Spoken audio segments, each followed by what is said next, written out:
The door burst open as they slammed into it, buckling the hinges and ripping the lock from its fixings.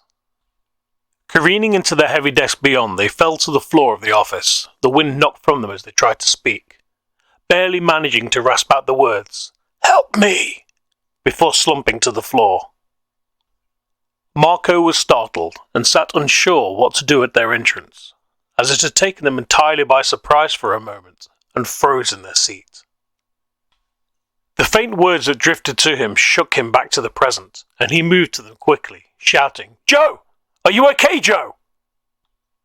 Joe really wasn't, and although trying to get up despite his strength having left him, all that emerged was gurgling as he tried to speak. It was clear he was in need of aid. "Wait. Calm, Joe. Get your breath," he said as he checked them over, noting where his head had hit the floor, and tentatively lifting their shoulders to a more upright position. As he did this and leaned them against the desk for support, he noticed their face. What was wrong with them, he wondered.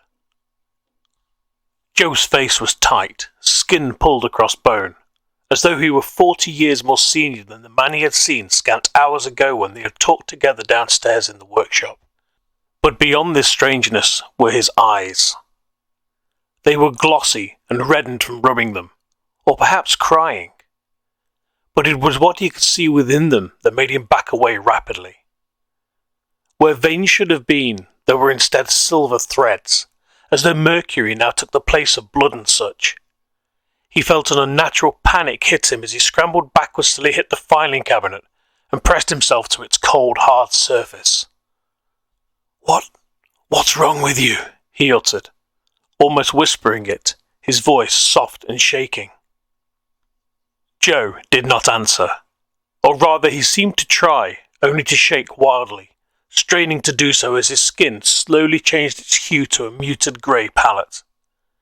Silvered threads began to be seen dancing where life-supporting veins and arteries should have been, and as they spread across his skin, Joe convulsed.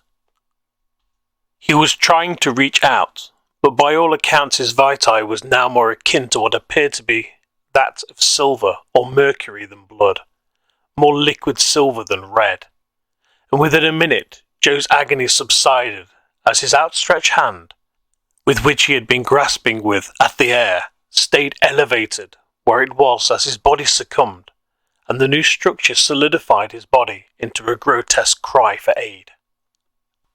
He sat pushed up against the cabinet, unable to move as Joe underwent his transfigurement, his mind unwilling to allow him to believe what he was witnessing, as he tried desperately to look away, but found he could not. He began flitting between the many out-of-place thoughts as he tried to deal with what was before him, his mind trying to make him think on different possibilities, to steer him to less immediate things, to distract him from the horror he had just witnessed. The only problem being that his mind seemed to enjoy such flights of fancy, and so it pulled what it could to the fore. After all, had it been a different circumstance, a different time, then perhaps this could have been seen as a sculpture of art, perhaps depicting the destitute or starved reaching out as a corpse-like victim of some war-torn place. His face threw an eerie smile at the scene as it made him consider this and other possibilities, his face nervously twitching and hands clawing at the carpet. But he quickly shook his head, making himself concentrate. No, this was all too real, and although reality was someplace he wished he could escape from right now, as his mind continued its attempts to dissuade him from confronting this horror, he stood firm, and the thoughts receded, and he became still. He dare not move, even though he was sure that Joe could not. It was akin to the fear he had felt as a child when alone in a darkened bedroom. When all lights were out and all was silent, a creak, an imagined shape in the darkness would emerge, and he would freeze under his sheets, sweating and heart pounding as he willed for the things outside to be gone, even though he knew there was nothing there. It was that feeling, only now he was a child no more, but a man of 28. And a rational one at that. Way back then his mind had been cruel to him, but now he was its master. Yes, he was in control. This is insane, he thought to himself, as he remembered how to move again and slowly pushed himself to his feet. But this is real. He swallowed hard and moved toward Joe, peering at him through his glasses, adjusting them as he examined the outstretched hand, but not too close. He had seen the horror flicks, and was well versed in expecting his friend to lurch forward in one last attempt to, well, those films were not this. The lurch never came, and as he leaned in closer he realized that perhaps the lurch would never come, for Joe appeared to be rigid. He reached across the desk, never taking his eyes from Joe, and grabbed his metal engineering ruler, and tentatively poked Joe with it. The sound as it met with the skin was metallic. His skin is metallic! His thoughts shouted. But how could this be? He began tapping Joe, and upon reaching his outstretched hand raised the ruler high, and for some reason he couldn't rationalize hit it hard. He tried to stop himself, but it struck home, with a resounding metal ringing. And he took a few steps back, waiting a moment as he allowed himself to accept the now metal effigy of his old colleague, as he sat there with outstretched hand. He grabbed his chair and dragged it to the side where Joe was, sitting a few feet away and just staring, trying to rationalize, understand, hell, even wish it all away, before placing his head in his hands and trying to blank it all out. This couldn't be happening. No, for sure. This was not real. There was no way Joe had just ran in here, died in front of him, by turning to metal. There had to be a rational explanation for what would happen. There just had to be. As his thoughts grew erratic, he ran his hands through his hair, massaging his scalp as he did when he got stressed, trying to piece something together. He was asleep. No, his dreams were never this, well, weird or real. That couldn't be it. And he was fairly sure he wasn't part of some new reality prank show. Although to pull something like this off would be impossible, he was sure of it. So something else then? He had never taken drugs, so perhaps someone in the rec room had spiked his coffee with something this morning. And this was all some bad trip. That did seem more likely than what was happening for sure, so yeah, that had to be the explanation. Damn layabouts from the other departments probably did this as some kind of joke. Yes, that must be it. Aha! He said out loud, smiling as he arrived at his answer. You guys are going to get a round of fox for this, he shouted, standing to his feet and looking down at Joe. So that means you aren't even here. You aren't real, he said triumphantly, and kicked Joe hard, hitting the hand that lay at his side and moved it a little. Wait, what? He stopped in his glee, and as he looked down he could see that Joe was holding something tightly in his hand. So tight it had cut him from his clenching, and blood was there, actual red blood. He knelt and pried his fingers from around it and froze as he realized what this was. The small object in his hand was something he had seen before. In fact, it was his, but why was he holding it so tightly? As he touched the still warm flesh of his dead friend, he felt his blood run cold, and he immediately pulled away. His thoughts instantly began racing, that he had perhaps just contracted whatever Joe had, by touching him, and he began checking his fingers and hand frantically. But no, it was just his mind playing another cruel joke on him. Maybe the dubious members of the other department had been drugging him for years, and he hadn't even realized, and now it was pushing to the fore. No, that was too mad even for him to believe. Although the very fact he even went there said a lot for his current state of mind and slowly slipping grip of reality. He felt sure he was worth their time and effort to slowly drive insane with paranoia and delusional thoughts. But he was a nobody. Just another one of the many bland people in the cogs of the corporate machine, just like them, so no. How could he be? He would not be worth the investment of such a vast amount of time to do what? Drive one random man mad? No, beyond possibility. Whatever was happening, despite being surreal, felt real. Too real. And with that clear decision in his mind again, allowed him to think clearly once more, and he looked back to Joe. He recovered from this for his mind to begin gearing up to play defence for the sake of his sanity, as he saw the red of Joe's bloodied hand slowly being shot through with threads of silver, and slowly turning as the rest of him had. Perhaps he had been right to pull back when he had done and check himself. Yes, it had been the right decision, definitely. After all, he didn't know what this stuff was. And he could see what it had done to Joe, so yes, it wasn't done through fear. No, it was done for safety. Yes, that worked. After his inner voices had their little reasoning session, he began to think upon what he was seeing, and looked on intensely as the threads spread and grew, swelling, seemingly in pulses, perhaps in keeping with his heart, still somehow moving what was left of his blood around?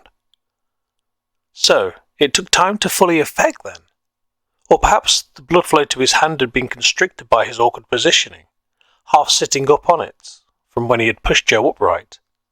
No matter, it made him consider that perhaps it spread through the blood, and it had been stopped or heavily slowed by the suppression of his blood flow, like a tourniquet.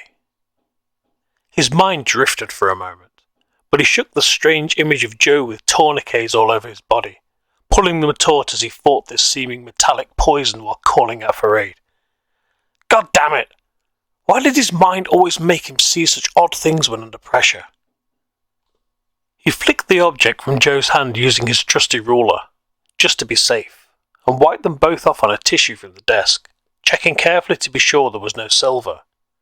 Nope, just plain old red. What happened to you? He said, half expecting Joe to answer before he shook his head and looked back to the object he had wiped clean. It was a yellow battery-looking thing, much thicker than a conventional battery, but still, it had a nipple on one end and a flat base on the other, so yes, a larger than ordinary pencil battery. But as he already knew, it had no manufacturer markings upon it. He knew as he had checked it many years ago when it had first come into his possession. Why was this so important to you?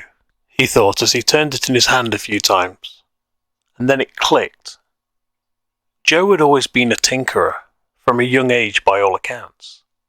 He had grown with wire and valve before transistors had become a thing, and rebuilding old electronics had been his passion for most of his adult life, as he had discussed with him many a time.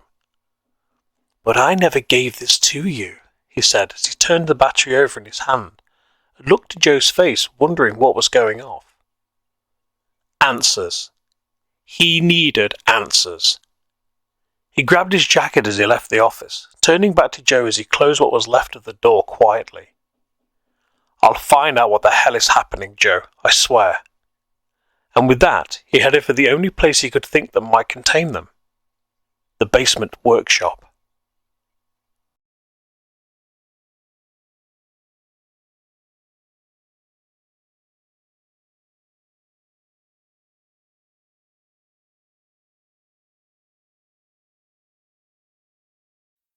He was 83 on the day he succeeded in making what many would hail as a miraculous discovery. The one that had ended his life, but he could never have done it without the help of his young friend, Marco. Marco had been gifted a few crates of things from his grandfather, who had also been more than a bit handy with gadgets back in his day. When he died at the ripe old age of 97, he had already packaged and sealed 3 crates and left them in storage for nearly 4 decades. Paid for handsomely, to be delivered to the recipient once a period of 6 years had passed from the day he passed on. His will had left defined instructions to his executors to deliver them to Marco, his grandson, when he was 6 years old. Marco was at the time he died, a newborn, reaching his first few weeks in the world. Upon his 6th birthday, a confused mother had been confronted at her door by the executor of his wishes, 5 burly-looking gentlemen, and a dilapidated old van. She answered the question the man with the clipboard asked, and was given an envelope for her troubles, within which was a letter addressed to her. It explained who they were, that the gifts for her son were from her now long-deceased father. This had also left her bemused, for she had not seen him for several years before he passed, but since he had moved out from their old family, saying something about the energies being sour here. She had always understood that it was due to the loss of his wife around that time, but he never told her where he was moving to. All she had heard about him was a telephone call from a coroner, telling her that her father had been found unresponsive in his workshop, and he had apparently died from an electric shock from tinkering with one of his projects. Later that week she had seen his obituary in the papers, although she had not put it there.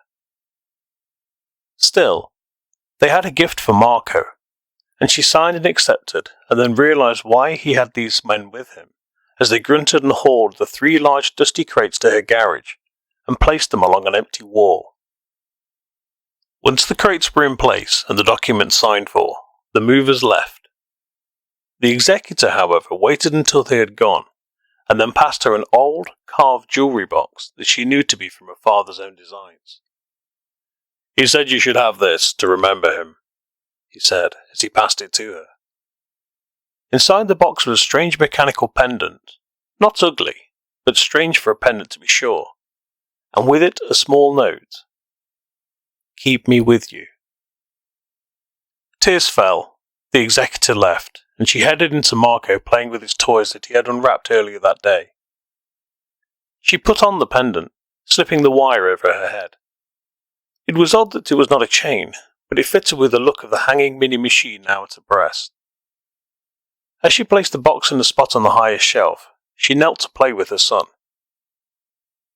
Marco took a great interest in her pendant once he spotted it, and seemed drawn to it as any child may be seen something unknown. As he touched it, they both felt a coldness in the air that made them stare at each other for a moment. It passed, and Marco giggled and did it again, getting the cold feeling once more. He had a new game, but his mother was unnerved by it and placed it back in its case, telling him that that was enough for today. Questions about the crates in the garage were raised later, as he had seen the men moving them in, and with it being his birthday, he of course was assuming that they would get more things for him. She told him she needed to open them to be sure it was safe before he could look. After all, she had no idea what was inside. Once he had settled for the evening, she headed to the crates and opened them all, carefully cracking their lids before examining anything. As she did, she noted that the size bore very old markings, the oldest being plain numbers in a familiar style she couldn't place, but words directing the placement or orientation of the crates in German, English, and several other languages from Europe. They'd clearly been sightseeing in their time. Upon peering into them, she found they contained odd components, machined by hand and intricate cogs and armatures for unknown devices. He had sent her son his old workshop machines to play with. She wasn't sure whether to laugh or cry, as the sight of them brought back memories of her father in his workshop, and the tools and creations that had slowly taken over the old house. But she knew that he would enjoy them no matter the reason they had been sent, and she was not wrong. These had interested Marco greatly, and in later years he would spend many months recording them and trying to fashion something functional from them. He was sure they had been part of something much larger than themselves, for there were signs of wear and age upon them, and the kind of marks that only came from mechanical use and motion. But although he tried for many years after as a child to make something from them, he never could fathom what they were for. Strangely, despite the crates being full of mechanical things, there was one that was clearly not, instead clearly hailing from an electrical origin. A thick, yellow metal cylinder. One end was scored and indented near the edge, and then raised to end with a small cylindrical protrusion, while the cylinder's other end was perfectly smooth and flat. To all intents it had the appearance of a battery, but this one was aged in places that belied just how old it was, for the crates had been gifted to him after being in storage for over 40 years, which put this modern-looking object at a possible pre-war age. This had held a special magical place in his head, for it meant to him, in his thinking, they had the technology of his youth back when his grandfather was still alive, and he cherished it above all other things within the collection. It became his favourite childhood thing. The unknown power source and hundreds of strange sprockets, cogs and metallic parts were all at the forefront of his imaginative creations as a child, and this led him to pursue all things mechanical in his life, Amongst the metallic objects, however, there had also been many dozens of neatly written texts about the hows and whys of the electrical world, written by his grandfather apparently, and he could tell this mainly from the illustrations. In addition, there had also been several hundred scrawled texts, loosely bound or clipped together, written not in English, but a mixture of German and Polish. Still, the images and schematics enthralled him with their intricacies. Marco had been too young to understand them, and even in later life he had never learned the languages, and after the first page or two he had given up trying to translate them. So when he had finally met Joe, and discovered his passion for building things, they had become strong friends, bound by their love of such. Marco loved these things, but although his mind could envisage the inner workings of a machine and drew out the schematics and designs for them with ease from a mechanical viewpoint, the electrical component side somehow always eluded him. In Joe he found his other half, his maker of things. He was the designer, and Joe was the one who crafted them from page to a physical reality. The magic he worked had truly amazed Marco, from the first time he had shown him and explained in detail how his musical theremin machine worked, with its archaic valves and brass connectors. It all looked like 1950s sci-fi to him, torn from some space-age fantasy film. But the fact that it worked had him enthralled, and his grandfather was soon the topic for conversation. It turned out that Joe had an understanding of both German and Polish, as well as other languages from that region of Europe, stemming from a family background as well as personal experiences during the First and Second World Wars, that had ravished his family till they had fled the areas just as the Second World War had ended.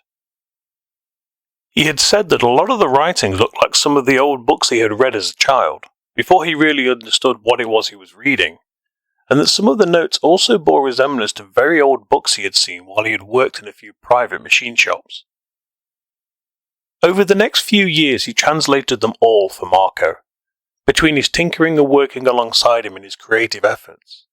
Still, although the translations were greatly appreciated, and bound as books upon his shelves in his office, Marco always had problems understanding them. The books were his grandfather's legacy in his eyes, so he kept them safe, and the original notes in a safe within the large walk-in one they had made at his workplace, along with his schematics and prototypes yet to see the light of day.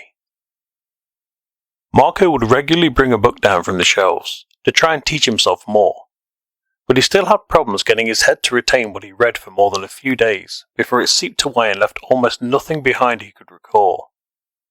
It was a thing of frustration for him, as well as a source of embarrassment. After all, how could someone so versed in mechanics and machines not grasp the simplicity of the electrical theory, especially when it seemed to almost mirror the mechanical counterparts in many ways? Maybe it was the fact he could see, touch, twist, and manipulate mechanical things, whereas electricity and all the things these books spoke of were, in most part, impossible to see working, fashioning their will invisibly within the copper veins of a machine. He was unable to reason their function from a mass of linked unmoving components. It was, to him at least, the attempt to envisage how the body of a man, in its complexity and mechanical ability, lurched into action. To try to work out how, when a body was still, and there was no indication of interaction, it could suddenly lift an arm with a thought. It was magical, and in some way he liked the way it was to him. Magic. Perhaps that was the reason he never fully grasped it, because he wanted that mystery to elude him, to give him that spark of awe. But no matter the reason, his head just refused to retain or allow comprehension of such. Joe will talk for hours if given the opportunity, on how things worked, on why they did what they did. He had that methodical reasoning that he had with his mechanical mind, and he respected it highly. Joe was truly the one person he had ever trusted with his grandfather's collection, and over the years it was obvious that Joe had been given a surge of energy by being given the opportunity to read the writings contained within. This newfound vigour had driven Joe to delve into old books he had himself from his time during the wars, and began building something that he called the Universal Antenna. It was a large device, the size of a Volkswagen Beetle, although that did stem from the fact he had used his broken down old car to house this device, and had utilised the motors and mechanical parts within it to construct what he could. To this end, he had machined hundreds of parts and attached them according to his designs. Marco had noted that some bore a remarkable resemblance to the ones his inherited crates had once held, and Joe assured him he had not used them within the device, but merely as templates, and he could see that he had also created many new pieces that seemed to be in keeping with his designs. Joe had excitedly explained that he had, as a child, heard things unexplained through static that had emerged from radios and army communications gear, and he had never been able to hear them again till now. Marco could see the joy in his eyes of the reliving his past times, and listened on. Joe described intricately how it worked, filtering the invisible signals from the air, and how his universal antenna could be tuned to very specific frequencies, allowing him to intercept signals from all over the world. And then he slowed, saying, "And I believe from the depths of space, perhaps even the ether itself." His eyes had sparkled as he said it, and it stuck with Marco. He truly believed it, and turned it on so that he too could hear what he had said he had discovered. Marco was intrigued by what he was saying, although his mind had already begun to forget what he had spoke of earlier with regards to how it worked. As he turned it on, the cogs and rods began to turn, and he could hear the sounds of flywheels being released in sequence, releasing their stored energy into the machine. A large rotating cylinder housed under the bonnet began to shudder and then slowly rotate, as did many other smaller cogs and wheels, along with the lighting up of many small valves scattered all around. And as they illuminated, he began to hear, no, feel, a faint hum. "There, the first intonation," Joe said as he pulled a lever mounted onto the dashboard. "And now for the next. We must, as with all vibration, send out that which we want back." Marco thought for a moment, and was sure he was mixing up the phrase to do with intentions and treating others as you would want them to treat you, something like that.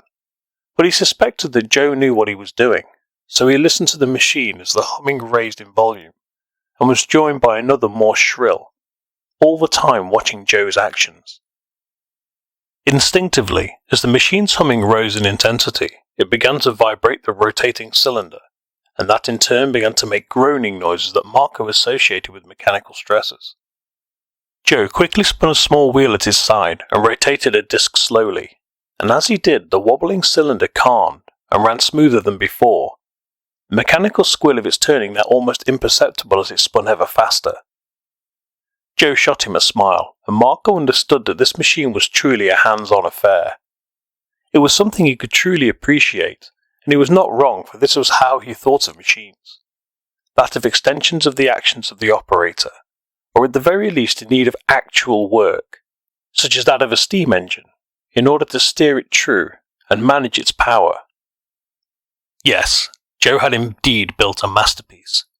But what exactly was it for? So far he had seen nothing more than a mechanical marvel of seeming madness that obviously worked, but to what end?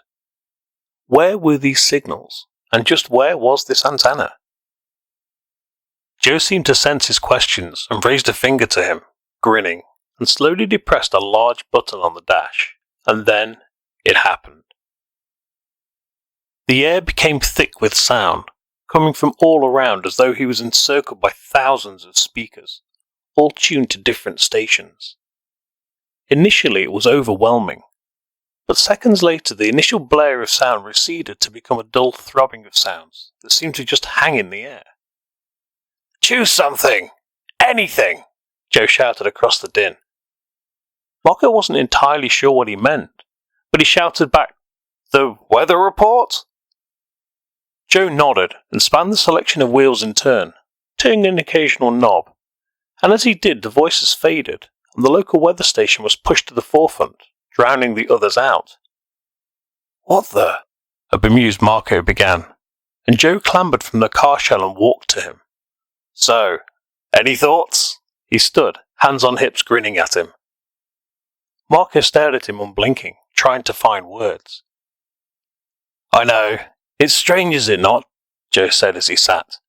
I bet you're as confused as I was when I discovered this was a possibility. The only thing is, when I encountered it, I was on a German military base, and this machine was larger and had a separate room where you could sit and listen.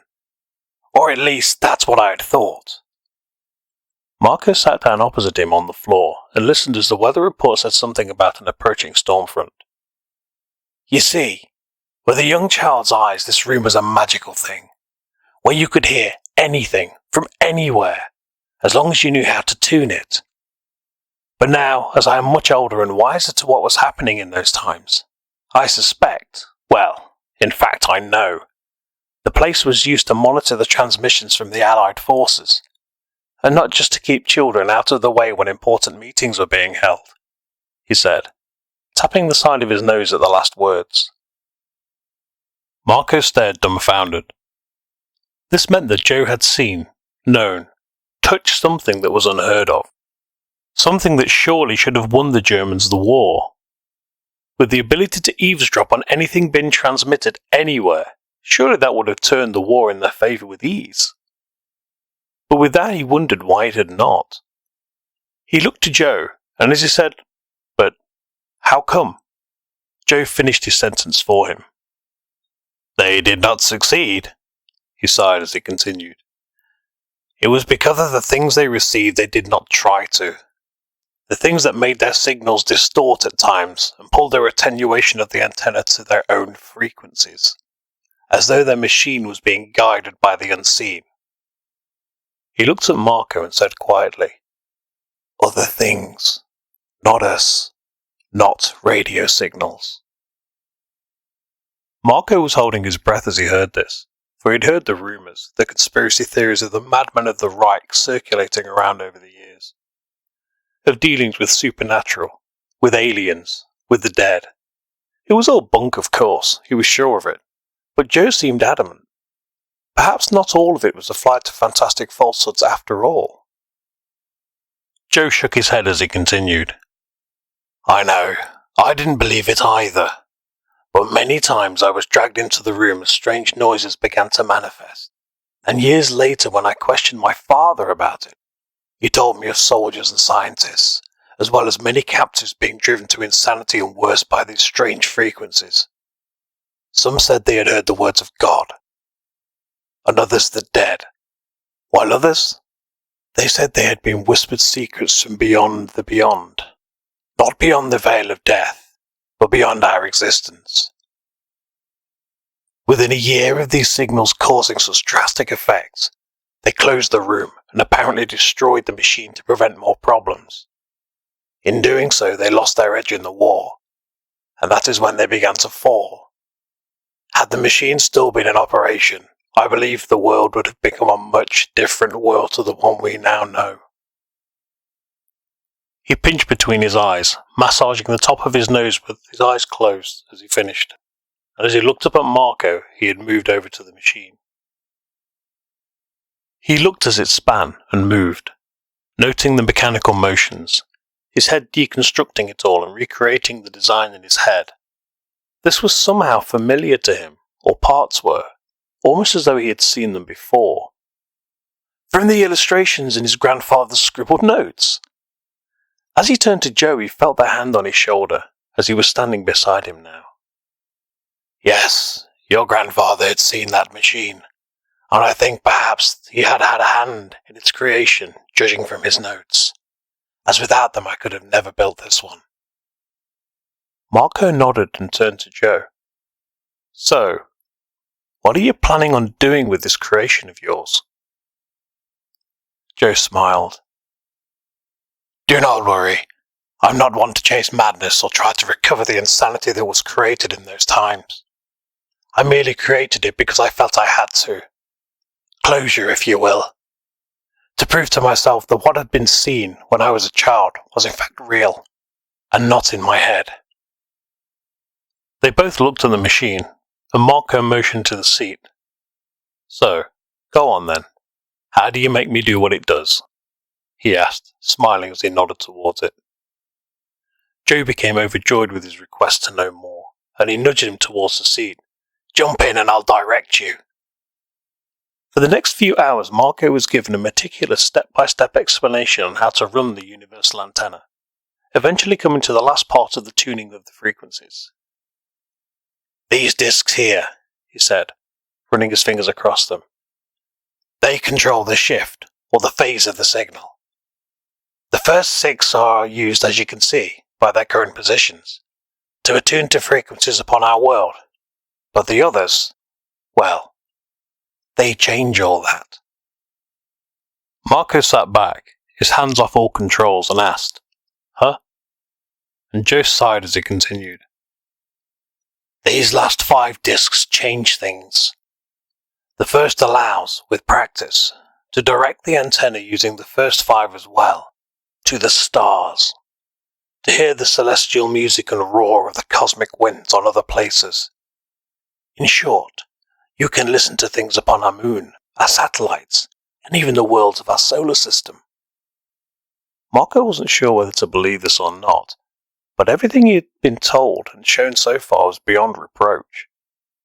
"Can I?" he asked, his hand pointing to the disc. "Of course, but the sounds are eerie, literally otherworldly, as you would expect them to be," he said, smiling. "If you want proof that this is working, I can tune you into Saturn if you like, and you can listen to the music of the rings." Marco nodded and took note of how he moved the discs, and in moments the static that had hung in the room was replaced by unnerving sounds and almost screeching tones that fluctuated slowly. "I have vinyl records from NASA of these sounds, their whole library of space sounds in fact, which I obtained to help me hone my skills using the dials. It helped me in identifying the what and where, and yes, that sound is indeed the rings of Saturn." Marco sat grimacing as the sound shot through him like nails on a chalkboard, and Joe deftly flipped the disc back to the local weather again to give him a reprieve. "And the other 4? Marco asked, thankful the other sounds had abated. Those are the ones we do not touch. Those are the ones that cause the things I spoke of before to occur, and I do not wish to subject anyone to what took place back then." Marco nodded. So why add those to the machine and risk such? It was a simple question, but Joe's answers somehow felt off. They were included, as without them some of the other dials and movements cannot function properly. He said it in an uncharacteristically rushed manner, as though trying to avoid the question, hoping that it would suffice as an answer, and unlike usual, his eyes evaded Marco's as he spoke. So, there were other reasons here. Fine. But what he had achieved was a marvel, of that there was no doubt, but he had noticed something that he was wondering about. There was a blank recess in the panel, with clear cables and wiring hooked up, and as he looked at it he realized there was most assuredly something missing. Joe was pacing around the machine, checking on it as it ran, so Marco got out of the seat and met him as he rounded the back end. "So, the hole. Guessing there should be something there, right? What's missing?" Joe nodded and sighed heavily.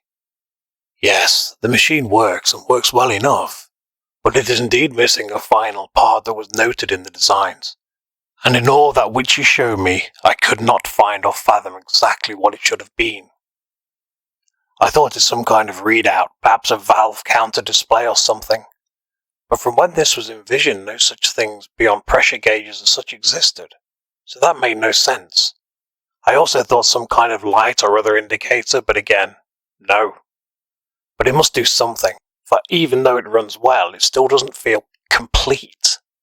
It's hard to explain, but it's almost like its soul is missing, you know?" He did not know, but he almost understood, he thought. Like when you remake something you once had, and even if it's perfect, it still doesn't feel right. Right? Joe smiled weakly and nodded.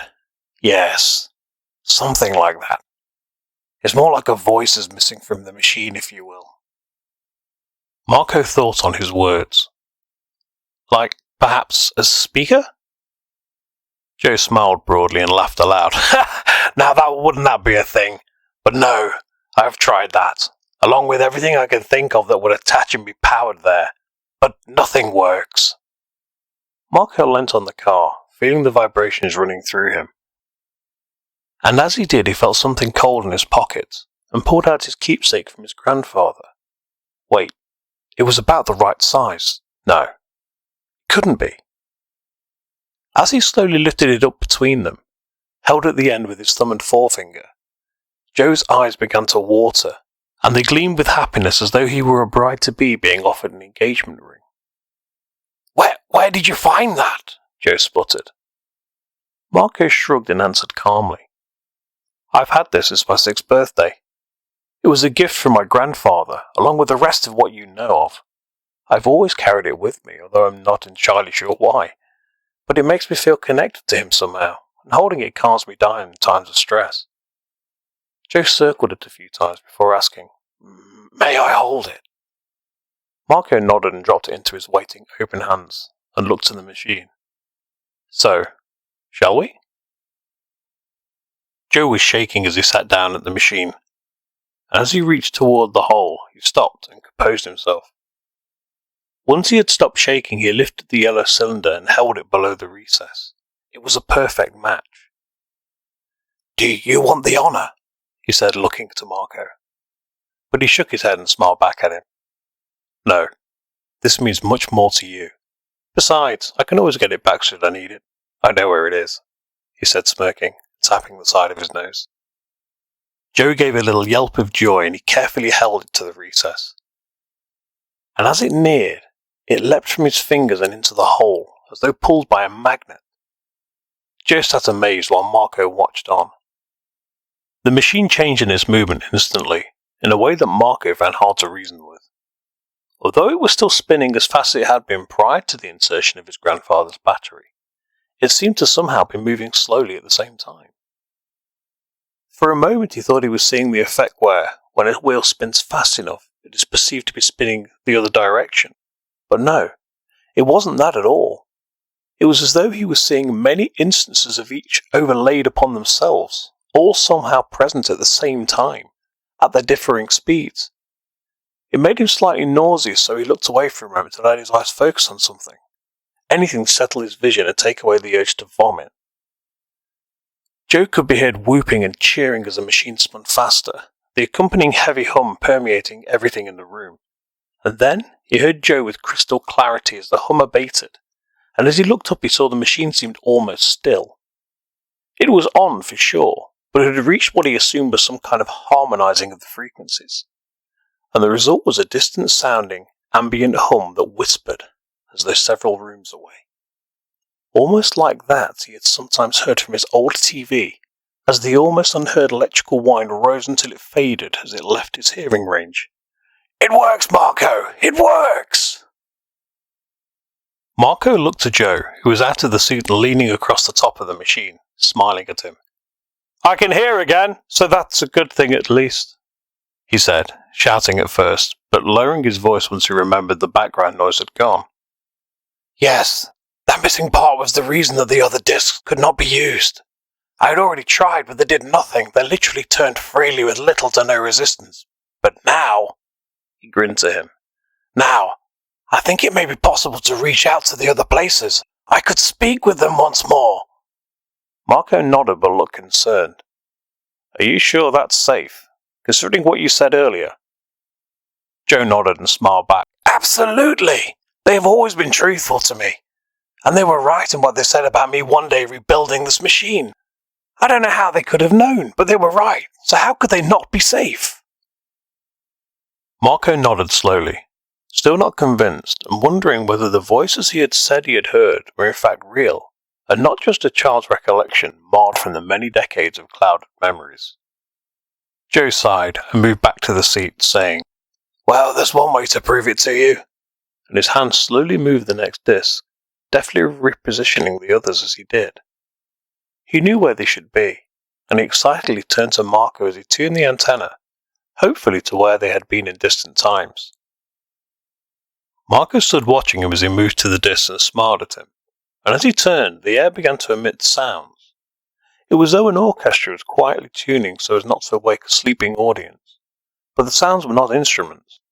In fact, as he grew accustomed to them, he realized they were in fact voices of varying tones and pitches, as though a radio were trying to talk through jumbled musical sounds. Joe realized he could not understand what was being said, and approached him calmly, placing a hand upon his shoulder as he reached him, and seeming to nod to the air and faced him. "They are saying that they thank you for following in your grandfather's footsteps, and for retaining the pieces he passed on to you. They were sure you would." Marco looked and cocked his head. "Your voices made my grandfather pass me things, so that you could remake this machine? Okay, now things are starting to sound unlikely," he said, clearly not buying what Joe was saying. Joe took a step back, shaking his head as he levelled his gaze to him. "You don't believe it, do you? You think I'm making this up? To what end? To make fun of you?" Marco shrugged. "We listen to the sound of the planets. You listen to that as well as radio without physical speakers. We can listen to anything anywhere, but this is somehow not possible to you." Marco stared at him, not sure what to say. "Is it because they're not speaking to you so you can understand? Could that be it? If they did, would you believe in them then?" Joe asked, frustrated by Marco's lack of belief where his was undaunted. Marco said slowly, quietly, "I can hear something, but I cannot understand what is being said. But you say that me giving you the pieces to create this, and the missing piece, was all planned by them, or they somehow knew the future. I just don't know what to make of it. It is a lot to take in, even after what you've already shown me, Joe.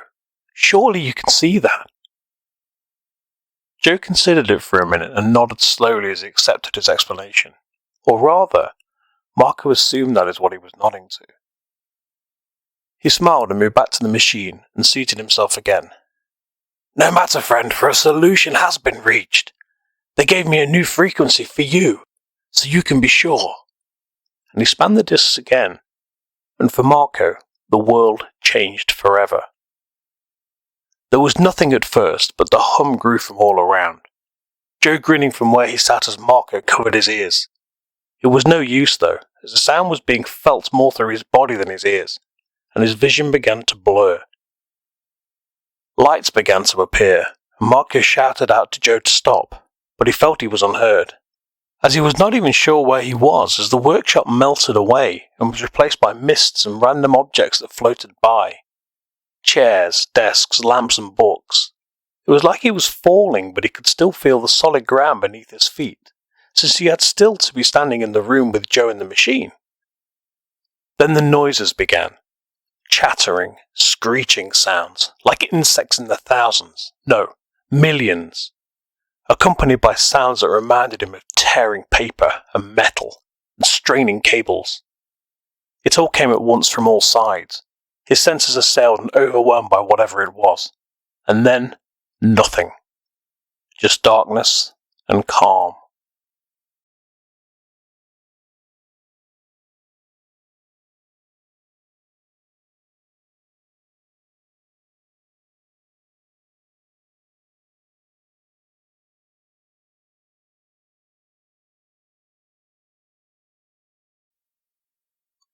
He awoke from his daydream at his desk, a cold coffee to his right and a painful crick in his neck from where he had been lying awkwardly.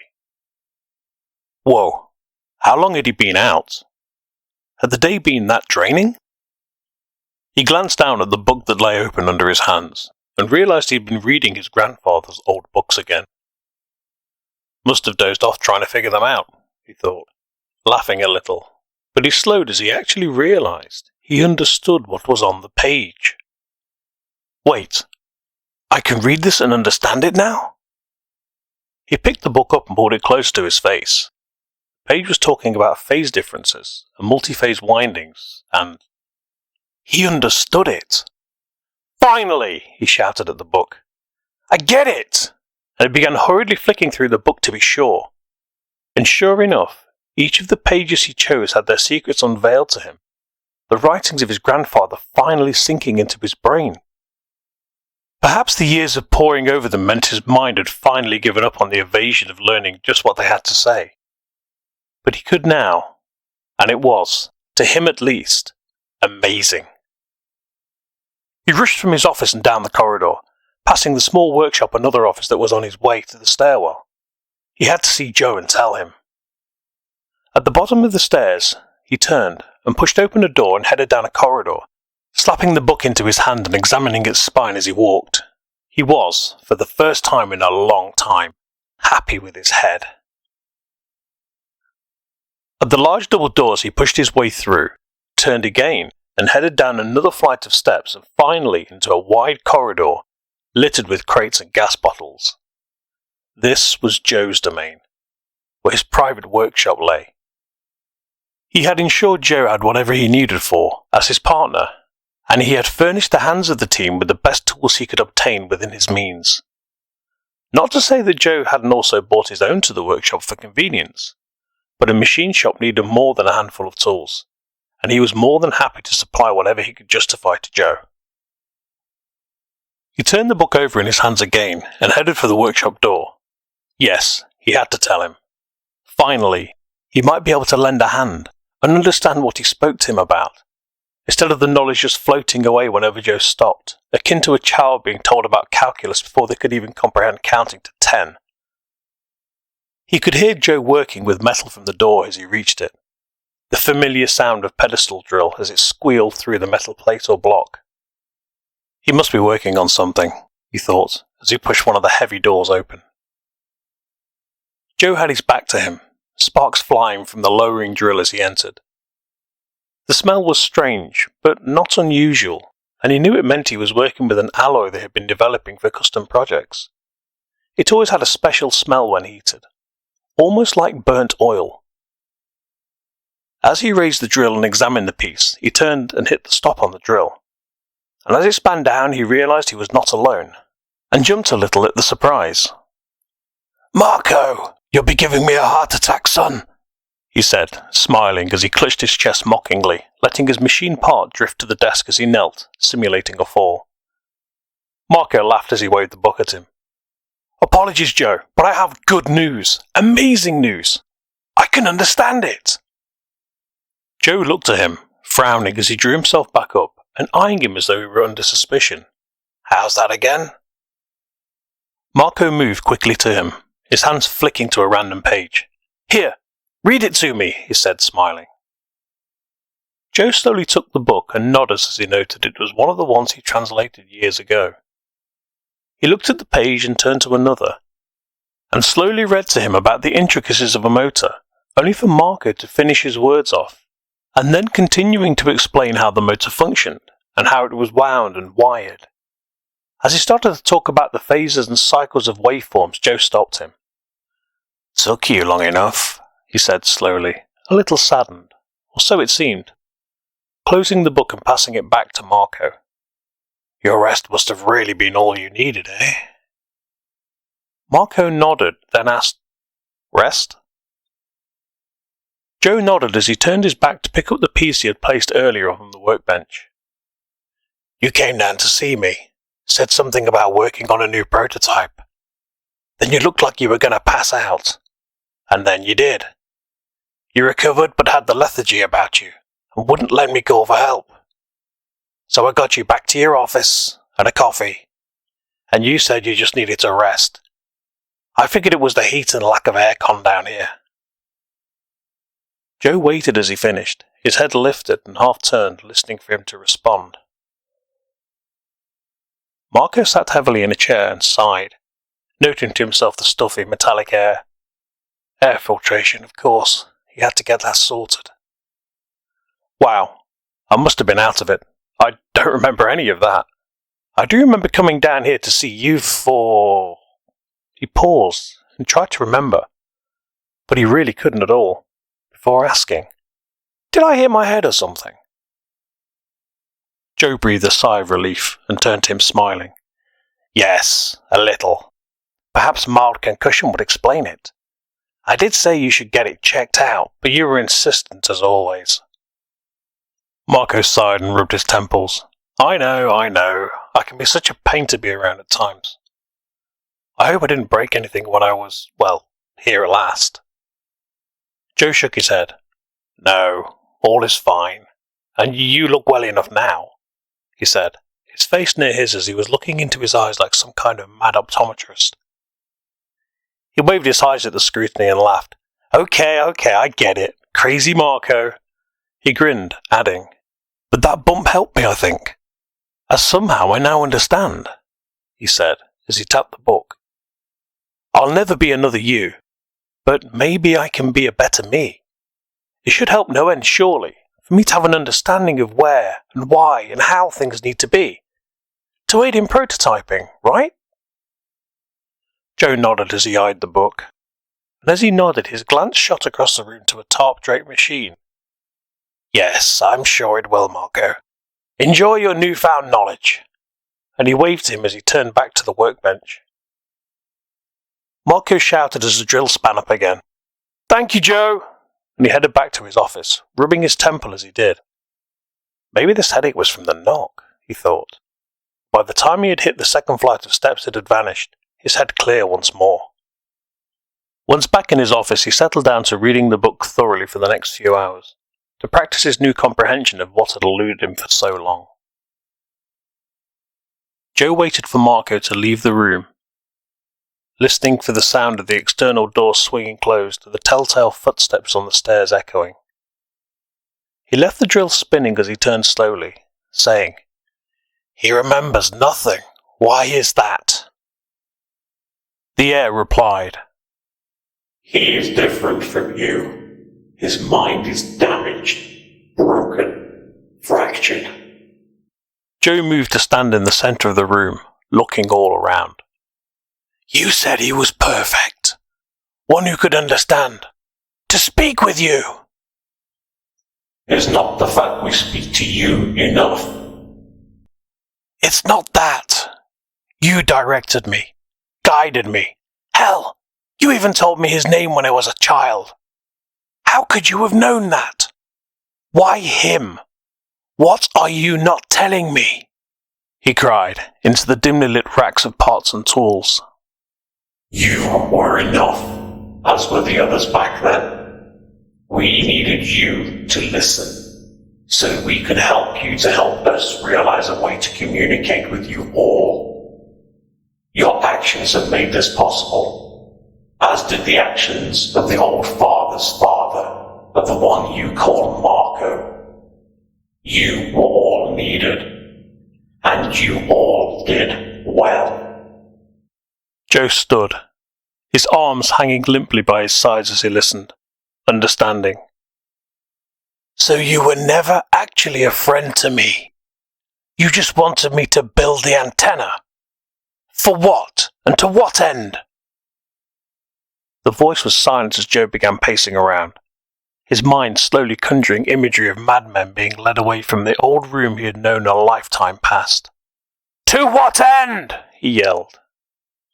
So that we can come to you, Joe. So we can come to all of your kind. Joe's blood ran cold as the voice finished. He rubbed his hands to take away the numbness that was kicking in, and moved over to the tarp, flinging it back to reveal the universal antenna. You are coming to us all, as in travelling here? He asked us as he slid into the seat awkwardly, and positioned his hands where he had always done so. Yes, Joe. That was always the plan. But how can you? You do not even exist here, do you? You are 1 trillion or more light years away. He glanced at the controls to double-check he had the right settings. He was sure he had, so these had to... Wait, the disk. The 7th disk. What was wrong with it? What is it, Joe? What's wrong? The voice said, in an almost mocking tone. The disk! His hand was shaking as he touched it. It's not right! It's... The disk is correct, Joe. It is as we asked you to make it. No, you don't understand.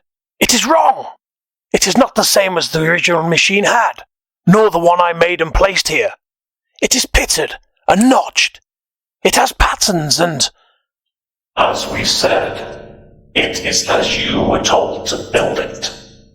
The old machine was destroyed, and the pieces we had made by the hand of the Father's Father were removed. We could not travel to you through that machine, merely exert our voices, and so we did, and ensured that the new machine would be crafted. Joe stared at the disc as it vibrated discordantly with the others, throwing off the prior harmony of the machine's vibrations. This new machine, your creation from our guidance, was built to perfection with the parts from the Father's Father, from the old machine, and the material we needed in the head of the one you call Marco. You did what? Joe said, his anger rising as he climbed from the seat.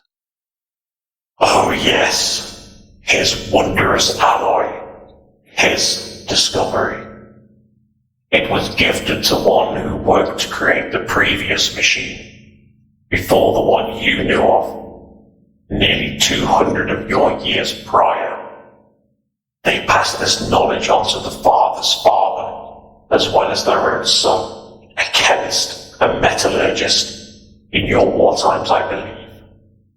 And in old books he discovered whilst learning, Marco found them, improved upon them, and made them his own. Joe began to shake with rage as he held on to the car's frame for support, feeling his strength begin to wane as the truth began to dawn. Yes, Joe. We constructed this pattern many years before your kind knew the secrets of controlling electrical power, so that we may give your kind our knowledge. Our alloy is special.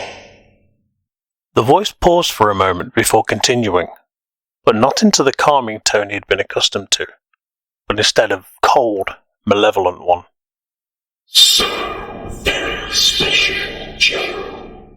It is made of things unheard of even to your fledgling race's knowledge, and we ensured that it would be found and recovered, extracted and refined, and fall into the hands of those we needed to. He fell to his knees, grabbing the sides of his head with both hands, shaking it slowly, crying as he mouthed the words, "No! No! No!" over and over. But thanks to you and your efforts, and Marco, offspring of the Father's Father, we had you craft your machine, your universal antenna, to our specifications. And now, as things are set in motion, you cannot prevent us from reaching you. All of you. The disc! He somehow found the strength and looked up to the dim ceiling, one hand pointing to the disc, the other outstretched in a pleading fashion. Why? What? You fool! The disc is made of our design, not yours, crafted from our reimagined alloy. As it is hidden in the cymatic patterns of the machine's unique vibrations, it distorts your harmonic fields, and those patterns pass through and warp the alloy. Hence it has a new appearance, and a new function. The machine retuned the alloy, and in turn it retunes the machine, points the antenna, not to where you intended. Your pathetic charcoal voices, but to us, those who wish to be freed from our prison. So, you are not the ones I spoke with? Joe asked, his voice hoarse and straining against the assaults of the voices as they emanated around him, fighting to stay standing against the pressure. The voice let out a blast of horrific laughter, stunning him as he swayed in its vibrations.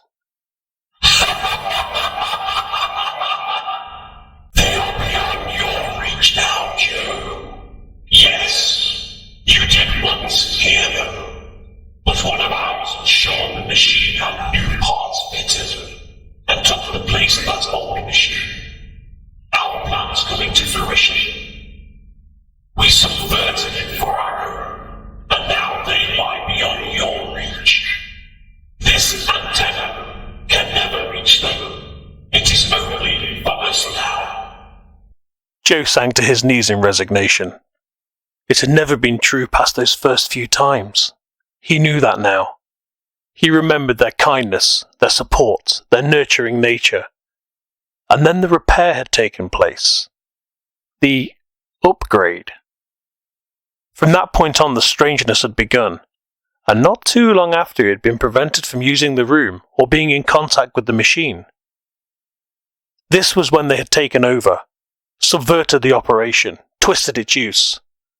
The old voices could have never hurt him, or others, and he had always been told that it was due to the new signals being discovered and used. The fact was, it was whatever this voice was, whatever it represented, taking over.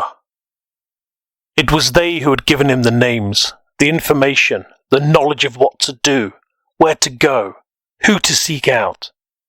They had even given him dates and times and told him he should find Marco, not the old voices.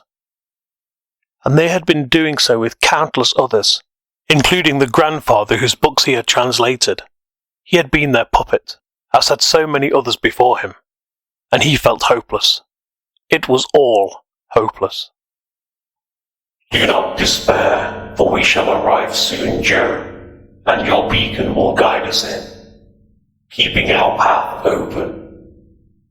We could never have done it without you, and do not be concerned about what will happen, or life after we arrive. For you will be the first to know our touch, to carry our truth. Joe found himself unable to move, his blood running so cold he thought he would freeze, his limbs becoming heavy and unresponsive. We will be with you soon enough, Joe. You just relax and take it easy. You've had a long day. He began to feel his limbs becoming stiffer, and as he tried to move it was as though he were forcing his way through water. What are they doing to me? The voice laughed as he struggled to his feet, straining against the unseen force trying to hold him fast. He looked to the machine, and then he saw it. There was something new to the machine, something that had not been present till very recent times, and not the disc that had changed. None of this had transpired until the battery had been implemented. That had to be the missing part, the part they needed to somehow warp the machine's vibrations, to alter the disc. The disc had been fine prior, and he had even tried to tune it using the other disc to the voices, but there had been just emptiness, as without this battery, whatever it was, those other discs just did not function as intended. So they had ensured that he would build it as needed, discover he could not reach the voices by tuning to them, thereby setting the disc, and then upon discovering and attaching what had been missing, they had already primed his need to dial the voices back at the first opportunity. And he had done it. But that meant they wanted that battery. No, they needed it to be able to exert control, or to come to them, to him. So if he removed the battery... He had been standing uneasily, propped up by the car frame, slowly losing strength. But as he reached this conclusion, he smiled. He found a surge of strength from deep within him, adrenaline mixing with the waters from the spring of this new hope, and he dived into the seat, reaching across the dash and grasping the battery. It flashed with a yellow light and arced strange energy from it that wrapped around his arm painfully. But no, this battery was coming out. For his, no, for Marco and everyone else's sake. Joe, leave it where it lies, Joe. The voices said calmly, and as Joe yanked it free from its recesses, the voice screamed out, and the pressure in the room felt as though he were under hundreds of feet of ocean for a brief moment, and then quiet. But as he breathed a sigh of relief, he noticed the battery was still arcing about his hand, travelling up his arm, although with much less power, refusing to let his hand unfurl as his muscles spasmed erratically before locking his hand closed. He tried to pry his fingers open but could not, and then he felt it in his other arm. A cold, piercing, needle-like pain, as though pricked with a syringe, and he felt a cold numbing begin to move up toward his neck. He panicked and glanced about, realizing there was nothing here that could help him, and started toward the doorway that led to the stairwell. He found he had recovered his capacity for movement again and turned to the first flight of steps, trying to grab the rail as he moved. But he had forgotten about the battery clenched hard in his hand, and instead slammed his clenched fist into the wall as it bounced off the handrail, twisting his wrist painfully, and stopped for a moment to catch his breath and grasp the injured wrist. The cold hit his neck and spread into the base of his skull, and he slowly felt the worst ever brain freeze, as whatever it was crippled his thinking. Internal pains racked him, blocking the pain from his wrist as it overwhelmed, and forced him to stop everything and try and shake it off. Seconds later it slowly left his skull and drifted to the left of his neck, travelling downward across his shoulders, and he felt able to move again. He took a few pain-deep breaths and looked back to the workshop before he continued up the stairs. As he reached the top he felt his chest begin to grow heavy, his heart literally aching, and he spurred himself on, gasping for breath as he bounced off the wall and staggered down the corridor, his heart growing ever heavier as he moved, growing colder as he found his movement slowing. He fell hard against the base of the next steps, his shoulder smashing into the wall, leaving a far heavier indentation than it should have. He was getting heavier. It was not just his lack of energy making him feel heavy. It was quite literally himself, and as he pulled himself from the plaster and placed his weight on the first step, he could hear the creak of the beams underfoot. He had to reach Marco, quickly, before something happened to him, to warn him of what was happening, of what he had done. He picked his way up the wooden stairs as fast as he could manage, taking care not to fall through them as they cracked and splintered under his motion. I guess my next job will be replacing those, he thought as he urged himself onward, Marco's office now in sight. The pain was becoming unbearable as he felt other parts of his body slowly numbing and becoming cold. It was spreading, and it was killing him, of that he was sure. His vision wavered as he focused in on the office door, and then he blinked to try and clear the distortion. Not that it helped any. He was there, almost there. Drawing himself up, he took several deep, painful breaths, each racking him with more agony as his vision began to narrow. It was now, it had to be, or else he would never make it. The staggered walk became a scramble as he bounced off a wall, steadying his trajectory, and then became a sprint as his vision tunneled and began to fade. He reached the closed door at full tilt, blindly smashing into it as he found his vision had almost gone. But he had made it. He had to tell him. He had to warn him.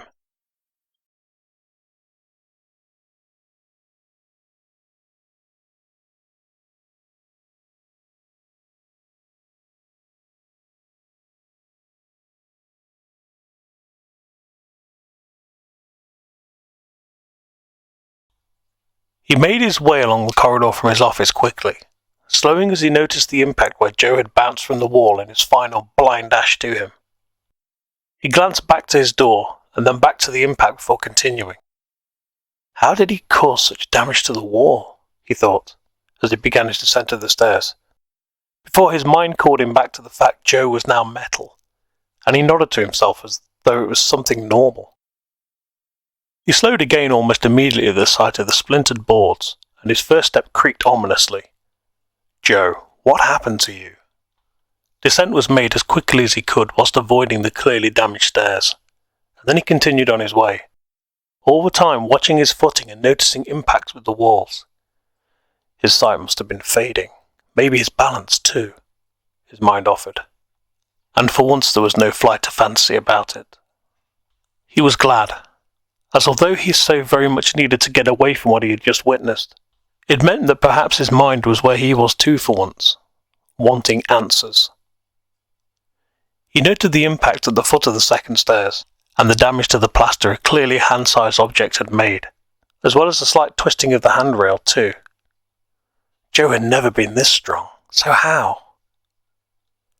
Finally, as he reached the doors to the workshop, he could hear something inside whirring away, and he slowed to a standstill as he peered in through the dusty glass at the top of the doors.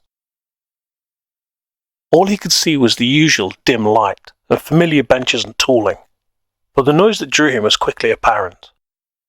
The drill was spinning at high speed in its pedestal mount, as though it had been raised waiting for a new target to be placed for it to do what it was made for. Joe must have left it on when it ran to him, he thought. But as he pushed the doors open, he couldn't understand just why any of this had taken place. And as he walked across the workshop floor, he felt a coldness at his chest. He reached inside his shirt and pulled out a trinket that had been given to him by his mother when she had passed, another of the many gifts from his grandfather. It was icy cold to the touch, but there was no logical reason as to why it was suddenly so cold, cold enough to hurt, and it seemed to be humming as though working.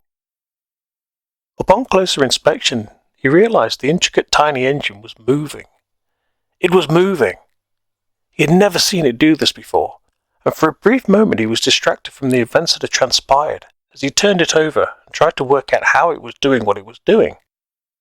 After all, there was no power for it.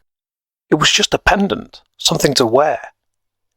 Yet despite logic telling him it could not, it most definitely was turning. He reached the drill, the smell of its burning motor evident, and upon pushing the stop button he felt the gearing grinding to a welcome halt. This must have been on for hours, he reasoned, as he scanned the machine bed. On the top lay several pieces of his own design, crafted from his patented alloy. What were you making, Joe? He wondered as he looked them over. Yes, they were indeed his designs, only slightly altered. But to what end? He turned them over as he glanced around the room, his gaze being drawn to a car chassis that was covered with a strange gearing, and all these altered components, made from his alloy.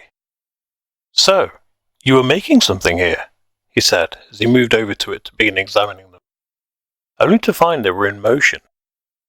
Something about the movement made him freeze for a moment, chills shooting up his spine, as he was sure he had seen them before. But how? This was all new to him, so how could he? Marco then noticed that the air seemed to be somehow thicker, or at least hindering his movement, as though a large fan were directed at him, and he looked around, trying to discover the source. It was then he realized the machine had a seat, a literal driver's seat.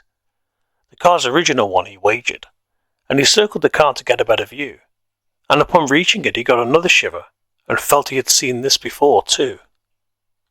The trinket he was still holding was still whirring, and still icy cold. He lifted it back around his neck, hanging it outside of his shirt so as not to be shocked by the coldness, and leant in to examine this strangely constructed machine more closely. A car, with many sliding discs where the radio would have been, and what looked like flywheel catchers lined up above them. And there, between the discs and the catchers, he saw a recess. Immediately he got flashes of Joe placing the battery he had taken from his dead hands into the recess, and he saw the arcing lights for the second time as he relived the memory. He pulled back from the machine, shaking his head and staring at the recess.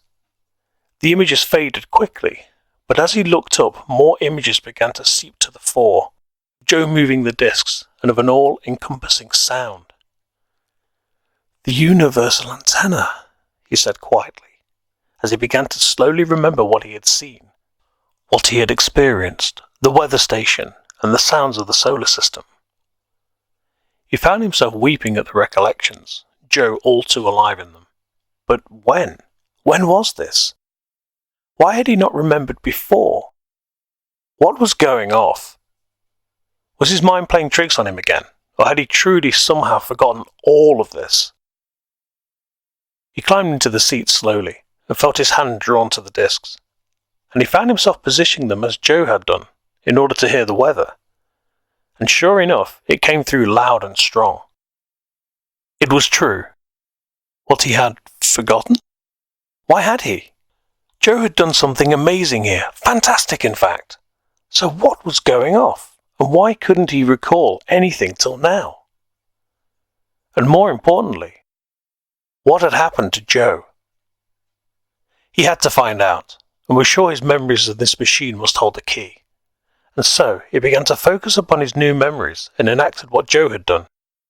Perhaps the truth lay in what he had been showing him. The weather station left, and the other sounds were quickly found, and then he began reliving the conversations about the machine itself and its history, Joe's family and his grandfather, the stories of the horror and the madness some had been driven to when exposed to the machine. Wait, was this what had happened to Joe? No, it couldn't be. Being a madman did not turn you to metal, of that he was sure, so whatever had transpired had to have something to do with this machine. He began to panic, sweat suddenly pouring down his face, as what had transpired in the office with Joe finally settled in, and he fought to keep it together, gripping the driver's wheels and trying to focus. He began to slowly pull at his memories, racking his mind as he tried to remember, but all he could think of was Joe, in his death throes in the office. And then he began to remember the little pieces between the grand ones. Joe had not known about the battery, but had built the recess anyway. He had said it was built to specifications he had, and that his grandfather's work in mechanical pieces had allowed him to complete it. Marco's alloy had been incorporated, and the pieces remade to better do whatever their jobs were. Marco was confused, but his engineering mind saw a plan, a schematic, an engineered happening. Joe had followed instructions given by voices from God knows where, to rebuild what he had once seen as a child, and somehow his grandfather had had a hand in the disassembling of it. Those pieces had been wrapped and given to him, and in turn to Joe, to recreate what once had been. But to what end? Joe had said the voices were kind-hearted and benevolent, nurturing and welcoming, and then suddenly they were arranging a coincidence on a scale that made his head hurt.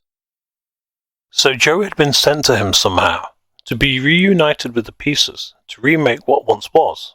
Also, he could continue talking with the voices from his childhood. Something seemed strange with this. As the memories continued, he eventually began to remember that something had happened after the yellow battery had been placed in the recess, outside of the arcing lights. Joe had tuned the antenna to the voices, but he had heard nothing. And then he couldn't recall as hard as he tried. He pulled out the battery and looked into the recess. Maybe they weren't at their machine when he called, he thought, as he bounced the battery in his hand. Maybe they can tell me what happened to Joe. He sat back in the seat and placed the battery in the recess, and it jumped into place as before, arcing as it did. Immediately the machine began to vibrate differently, and the illusion of wheels moving strangely had him recalling the first time he had seen it as they spanned fast yet backward at the same time. But he was ready for it, and fought back the wave of nausea that came. Then he took a deep breath, and moved the discs to the positions they had been in before, when Joe had dialed the voices in. As soon as they were in position, his chest became cold as his pendant seemingly went into overdrive, and his release of breath could clearly be seen as though on an icy winter's morn.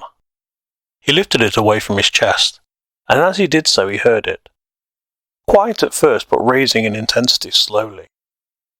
The buzzing he thought at first was from the machine, but as it raised in volume it was clearly coming from all around, and he climbed from the seat and stood back where he had been when listening to the other sounds from the antenna previously. So, where were the voices?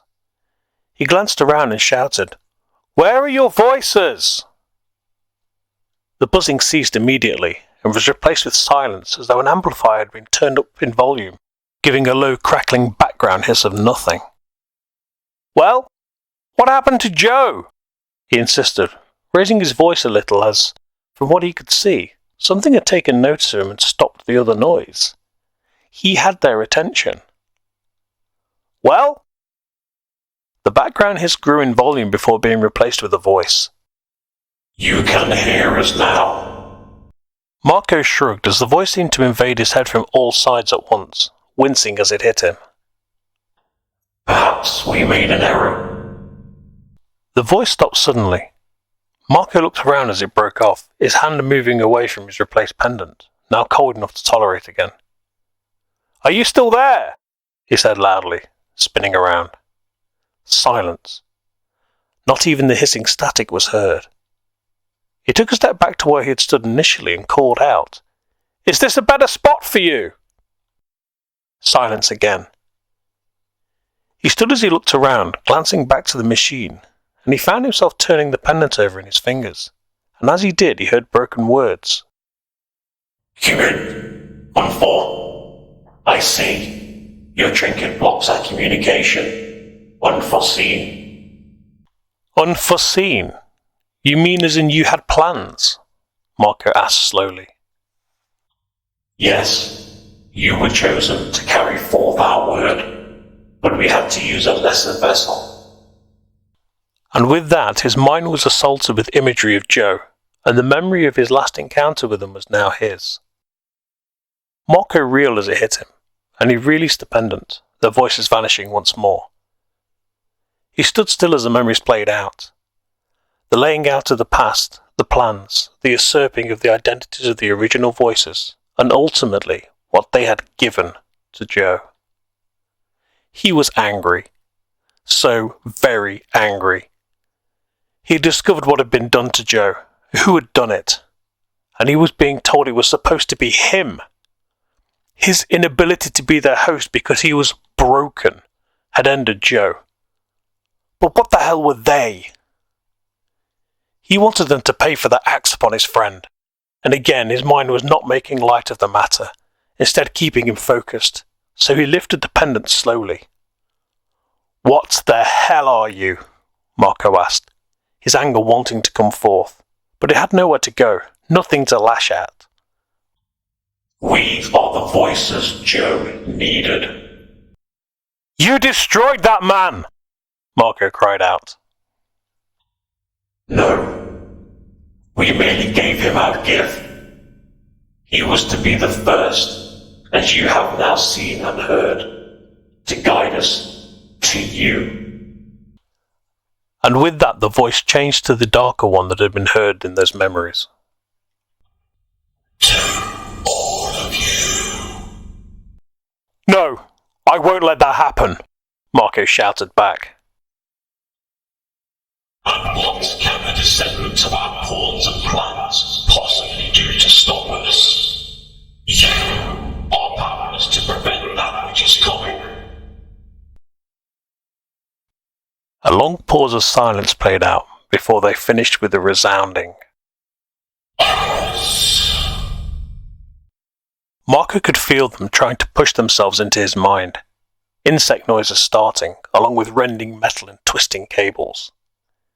He dropped the pendant again, and it all stopped, silent once more. He could stop them, using him at least, and it was all because of this trinket that his grandfather had made. Wait, if he had made this, he must have known it worked, so how had he figured it out?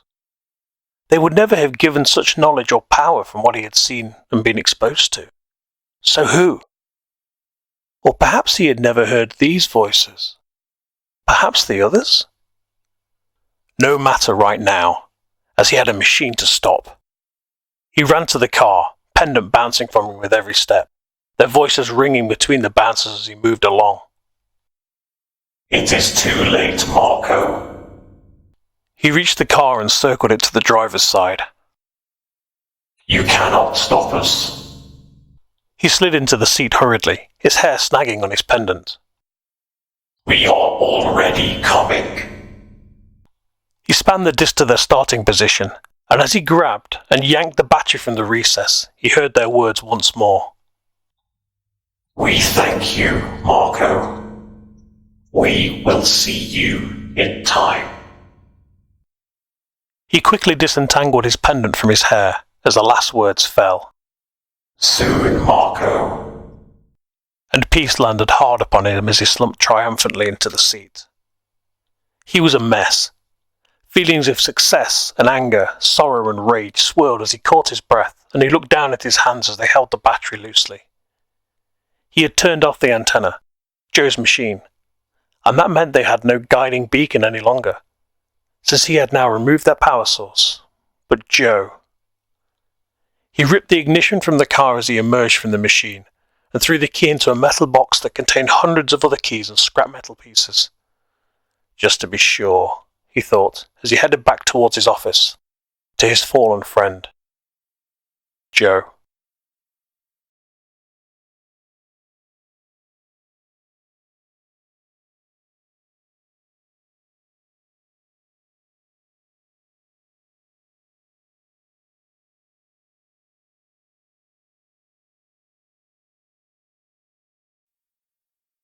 As he left the workshop, he turned the master power switch off and paused to stare into the room as the light faded from the old yellow sulfur lighting. This had been Joe's world for the past 12 years. He had been his closest friend, the only one who had had the time of day for him and his inventions. And now it turned out that, although the friendship was real, Joe had in fact been guided, cajoled, and led by the hand from childhood to the not-so-chance meeting with him. Their whole time together had been engineered happenstance, ending in the death of one who, by all accounts, should have been him. And what did they mean by broken? How was he broken? Perhaps the way his head didn't work the same as other people. How it threw up its own reality in order to allow him to be protected from the horrors of the world. He had, after all, been told in therapy years ago that it was his mind's way of cushioning the blows from reality when things got too bad, and his tenuous grip on such could be swayed. Then again, he looked down at the pendant he was twirling on its wire. Could they have just been referring to this? The strange little engine that protected him from their invasive voices? Or were they actually thoughts? He did not know, and he hoped he never would. It couldn't have been the engine they were speaking of when they said broken, when they had somehow knocked him out. They had to be talking about him. So could it be that his mental persuasion had somehow protected him from their invasive actions? If so, then for once he was thankful his mind had done its usual backflips and saved him from the fate that Joe had suffered. But wait, the engine. How had he known to wear it? In fact, how the hell was he even wearing it? He didn't recall putting it on, as it usually rested in its ornate jewelled box on the shelf in his office, so how had he ended up with it round his neck? Could Joe have placed it upon him? Possibly being told by other voices in some kind of elaborately masterminded act to lead to now. Wait, no, that was just insanity talking. It was bad enough that these voices had somehow manipulated Joe for decades, since his early years, and others too. But if they had done this, then perhaps the original voices had already told him to do this? Too far a stretch, and his mind was telling him that he was now pushing the limits. So he stopped trying to make sense of things right now and began heading up the stairs. As he did, he trailed his fingers across the damage Joe had inflicted upon the building. And as he reached the upper floor, he noticed a sliver, something catching the light where he had crashed into the side of the corridor on his final dash to his office. He carefully lifted the sliver from the damaged woodwork and placed it into his handkerchief, taking care not to touch it directly, just in case, before wrapping it tightly.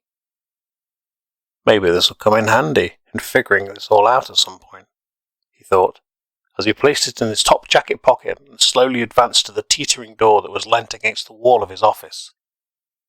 Wait, he had closed that door when he left, so why was it against the wall now? He sped up and burst into the room, expecting to see Joe lying where he had been left. But no. Where he had been, there was just a few sodden spots where the blood had fallen, and marks where he had crashed into the desk. But he was dead. There was no way he could have moved. Where the hell was Joe? His mind had been quiet for a while, but suddenly it spun into overdrive, offering random thoughts, but it seemed to settle on one he hoped he was wrong about. Zombie Joe. No. He shook his head and paced, trying to make sense of it. He checked the floor again, and as he looked up, noticed the metal ruler lying on the desk, which showed signs of where he had struck Joe.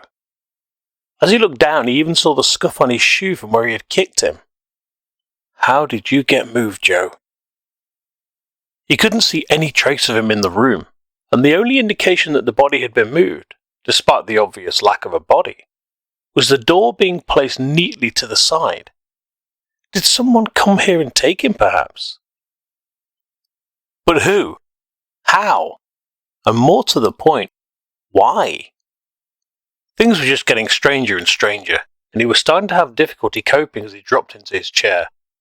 Something had to make sense, or at least give him an indication.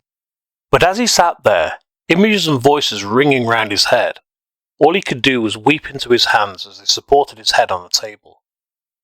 It was too much, and his mind finally let him catch up with the events. And as it hit him, his energy drained from him, and he lowered himself to the desk as he sobbed in the dimly lit room. Joe was dead, and now gone. Unknown things coming to do God knows what to him, and others. Unheard of experiments, and technology sitting in his basement, performing the impossible. The engine, the shard, the books, all of it. But he stopped, and raised his head slowly as the train of thought stopped. The books, he said slowly, and he looked down to the now wet pages of the transcriptions Joe had made for him. The book was open, and was on a page he did not remember reading. He dismissed it initially as him having knocked it open, but then remembered that he had been writing when Joe had entered, but the book had not even been on the desk. "Joe, did you try to show me something?" he asked the air as he peered into the images on the page, and they seemed to call to him as though he needed to read them. They depicted a box with an emanating ring of force. Signals, he thought, and figures standing atop buildings. As the rings reached the figures, they looked like they were channeling the emanations skyward. "Like a satellite or broadcast dish," he said, realizing what could be meant by it. The device was to use the people as booster antennae, to propagate the signal further, to channel it as needed. Did they make Joe into a transmitter? He looked around as it dawned on him that perhaps Joe had become animated somehow, or controlled to move when he had turned the machine back on. Joe had severed the connection, and he had died because of it, although he was sure Joe was not meant to survive the process. But then he had turned it back on, and they must have regained control and continued with their plan. This was his fault, his problem now. What had he done? As the possibility crept in, and his mind raced once more to help him cope, the rain that had been falling since the storm had hit earlier became recognizable to him as it pounded on the window. And as he turned to it, lightning flashed across the cityscape. He crossed the window, becoming aware of something new. Across the street, on the building opposite, he saw a figure outlined by the flash, standing, arms outstretched to the skies, as though calling to the rains that hammered down upon them. But he knew that figure. It was Joe. As he watched, Joe stretched his hands higher, and a few seconds after the lightning had flashed, a secondary flash emanated from Joe. A deep blue flash, akin to an electrical substation overloading. All of the car alarms in the street below triggered, and all of the lights in the building, no, the visible city skyline, went out. All that could be seen where Joe had been standing was a slowly fading blue glow that was escaping in a beam into the sky, accompanied by a slow dispersing cloud of steam. Crap. They did it. Marco collapsed at the window, his hands gripping the sill to steady his descent, but he turned and put his back to the wall as the rain pounded harder, holding the sides of his head as his mind began to let all of the thoughts in. That was that. They had won. They knew where they were now, and they were coming. And it was all, as far as he was concerned, his fault.